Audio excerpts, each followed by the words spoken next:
तत्काल टिकट फगुओ बयाहिल निकट हो लेला तत्काल टिकट फगुओ बयाहिल निकट जियर के पीरा बुझा राजा जी हरदम जे रहबा बंगलो न होई बुलार कोर राजा जी हरदम जे रहबा बंगलो ना होई बुलार कोर राजा जी।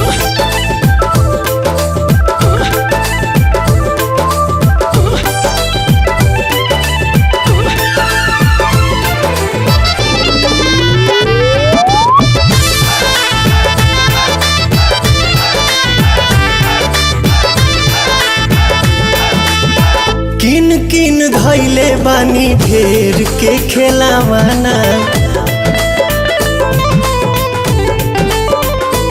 ए हो किन किन धैले बानी ढेर के खेलावाना खेले वाला कहिया आइए सैया बतावाना आज कन्फर्म कर राजा जी बनू हो हरदम जे रहबा बंगलो ना होई बुलार कोर राजा जी हरदम जे रहबा बंगलो ना होई बुलार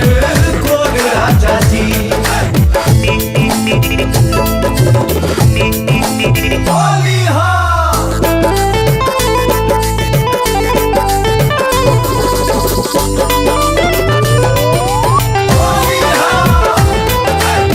सुना सुना लागेला से जरिया तोहरा बीना बात के बुझे के बाद चीज के चिन्हे के बाद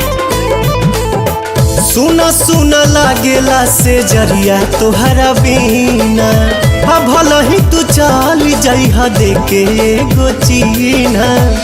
बन के पवनवा आजा राजा जी चढ़ जाए दीपक हरदम जे रहबा बंगलो ना होई बुलार कोर राजा जी हरदम जे रहबा बंगलो ना होई बुलार कोर राजा जी। आई तबे नु टेरी कटन खाई रसगुल्ला पेन हब।